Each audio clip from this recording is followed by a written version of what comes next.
sama-sama tayong magiging Saksi!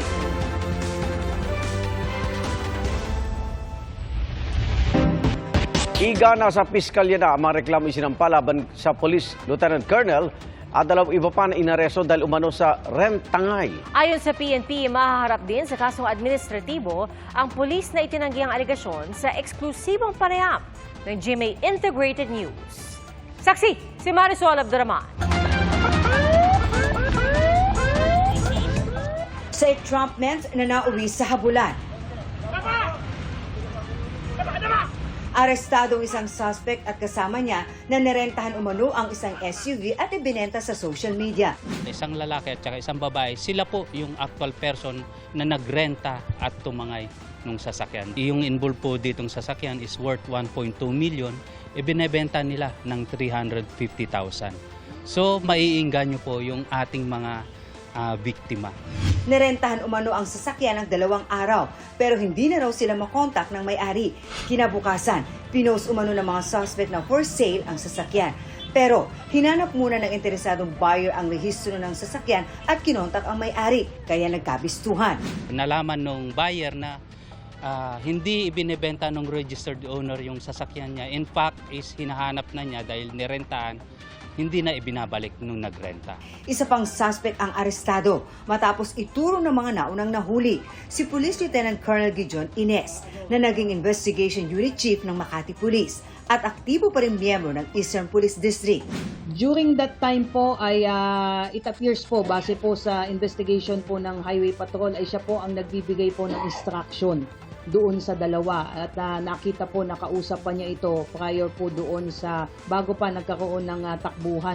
Sa impormasyon ng Special Operation Division ng HPG, kabilang ang mga suspect sa grupo na sangkot sa rentangay. Sa katunayan, dati na nga raw may mga reklamo laban sa kanila. May mga link diagram na po kami, may mga association matrix na po na nakokonek po sila. Mga personalities na po na nahuli natin ay may mga previous involvement na po with the same modus. Sa eksklusibo kong panayam, itinanggi ng police official ang aligasyon. Nagbabuy and sell nga siya ng sasakyan. Pero sa pagkakalam niya, malinis itong binibili niya. Kinuha ko po. Kompleto ng ORCR. May deed of sale, open deed of sale. So in-offer ko sa iba din naman without knowing na yung pinag-offeran ko yung may-ari pala. Nakadetain pa rin sa HPG SOD facility ang mga suspect na naharap sa reklamong paglabag sa New Anti-Carnapping Act of 2016 at falsification by private individual and use of falsified documents. Bukod pa yan sa posibleng kasong administratibo para kay Ines. Well, galit definitely yung ating Chief PNP. Sabi nga niya, itong mga ganitong kaso na kinasasangkutan ng mga pulis, regardless kung ikaw ay police commission officer o non-commission officer, ang sabi ng ating Chief PNP ay pinabibilis niya lahat ng kaso na ito at ayaw niya basta suspension lang o demotion. Gusto niya i-dismiss lahat. Sorry to the PNP organization ma'am for putting the PNP organization in a bad light. This is my personal choice and I would suffer my consequences. It's only the court will prove my innocence and the degree of my participation. Para sa GMA Integrated News, Marisol Abduraman, ang inyong saksi. Bago sa saksi, selos ang pininiwalaang ugat ng pananaksak ng isang babae sa kanyang ka-live-in sa Santa Ana, Maynila. Nakuha ng CCTV ang mga huling sandali na magkasama ang biktima at ang suspect. Saksi, si Mark Salazar.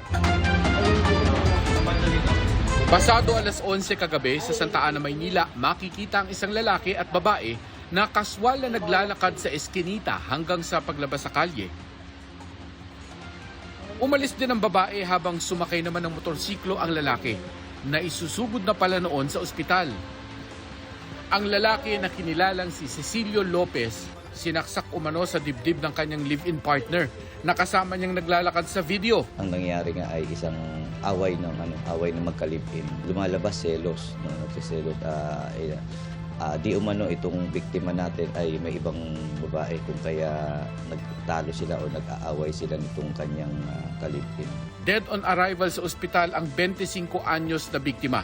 Arestado at nakapiit na sa Manila Police District ang suspect na sumama pa raw sa pagtakbo sa kanya sa ospital. According rin sa ating suspect, hindi niya raw intensyon na isaksak sa kanya yung kutsilyo. Bahala na po ang ating fiscal kung may makikita pa siyang iba pang aggravating circumstances. But for us, ang aming ipong i-recommend ay filing of homicide case. Hindi siya lumalabas na unintentionally kasi may mga salita na sinabi yung kinakasama ng kuya ko na may mga kataga siya ng mga sinabi na hindi niya deserve niya yun.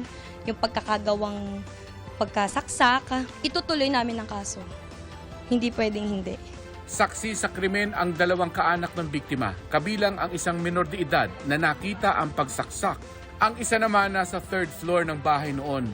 Sa 2nd floor po kasi nangyari itong So narinig niya nag-aaway, nakita nga niya may dalang kutsilyo itong babae. Sinubukan niya kunin yung kutsilyo pero hindi po siya nagtagumpay. Magpupulisa na ang biktima na kakukuha lang din ng uniforme. Hindi pa po talaga nagsisink in sa amin.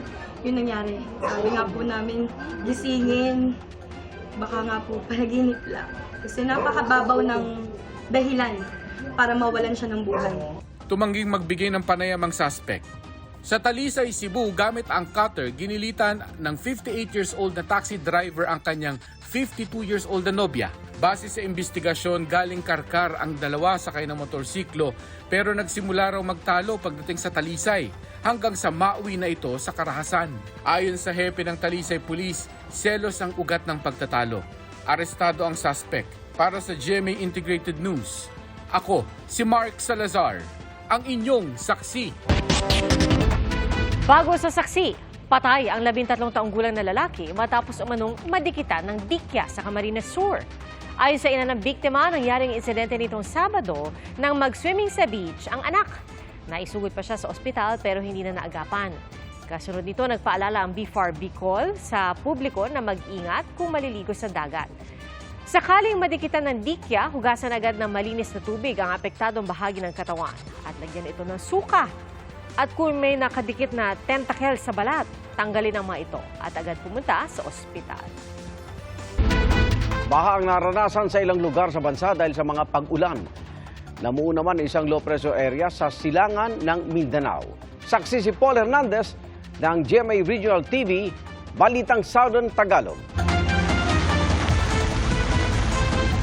Nagmistulang ilog ang kalsada sa Senator Ninoy Aquino sa Sultan Kudarat kasunod ng malakas na pag-ulan. Dahil dito, pansamantalang hindi nadaanan ang kalsada papunta sa ospital. Nalubog din sa tubig ang mga tanim na palay. Nang tumila naman ang ulan, humupa rin ang baha at muli nang nadaanan ng mga kalsada. Nag-zero visibility naman sa Kidapawan City sa Cotabato dahil sa makapal na hamog dulot ng malakas na ulan. Kaya inabisuhan ang mga motorista na maghinay-hinay sa pagmamaneho sa Cotabato-Davao Highway. Binahari ng kalsadang ito sa Cebu City, palutang-lutang pa ang mga basura. Pero may ibang motorista na napilitang magmaneho sa kabila ng baha. Matagal na raw tinututukan ng lokal na gobyerno ang problema sa baha ng lugar. Unti-unti namang natitibag ang spillway na yan sa Sitio Tejero sa Lipas City dahil bumagsak na ang lupa sa ilalim nito. Ayon sa mga opisyal ng barangay Pinagkawitan, lumambot ang lupa dahil sa mga nagdaang ulan. Nangangamba ang mga motorista at residente sa peligrong dala nito. Baka ma-aksidente o maabutan kami na sa aming mangyari yan. Baka biglang ang gumuhong ganyan. Sa ngayon, hindi muna nila pinadaanan ang mga mabibigat na sasakyan. Meron pong daan po sa kabila, sa Purokdos po. Doon po sila iikot. Pero nais ng mga motorista na gawin na ang daan. Nasilip na ito ng City Engineer's Office at ayon sa kanila, total reconstruction ang gagawin sa spillway. Hindi kaya naming regular maintenance fund. So siguro, as of now, we're preparing na igawa siya ng programa. Sa ngayon, magre-realign lang daw muna ng culvert sa ilalim nito para umagos ang tubig. Sa ngayon, naging low pressure area na ang binabantayang cloud cluster sa silangan ng Mindanao. Namataan ito 135 kilometers east ng Butuan City. Sa ngayon, mababa pa ang tsansang maging bagyo ito. Para sa GMA Integrated News, ako si Paul Hernandez ng GMA Regional TV Balitang Southern Tagalog, ang inyong saksi. Nagkatensyon sa unang araw ng transport strike ng grupong Manibela. Nasuntok pa raw ang isang radio reporter. Saksi, si Joseph Moro. Nagkainitan ng ilang miyembro ng grupong Manibela at miyembro ng taga-media sa gitna ng kilos protesta kontra sa ilang probisyon ng PUV Modernization Program. Nagkasagutan, nagtulakan.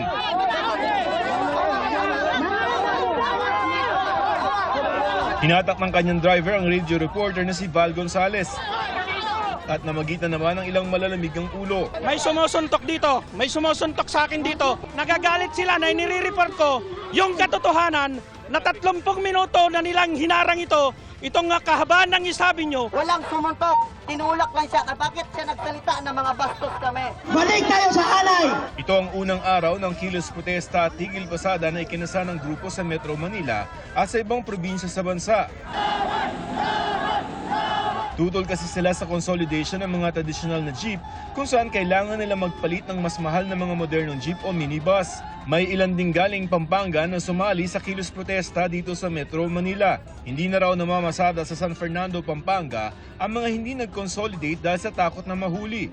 Nanawagan sila sa LTFRB na itigil din ang service contracting program kung saan binibigyang ayuda ang mga nag-modernize na mga jeep. Kasi kawawa po yung mga driver na hindi sumali.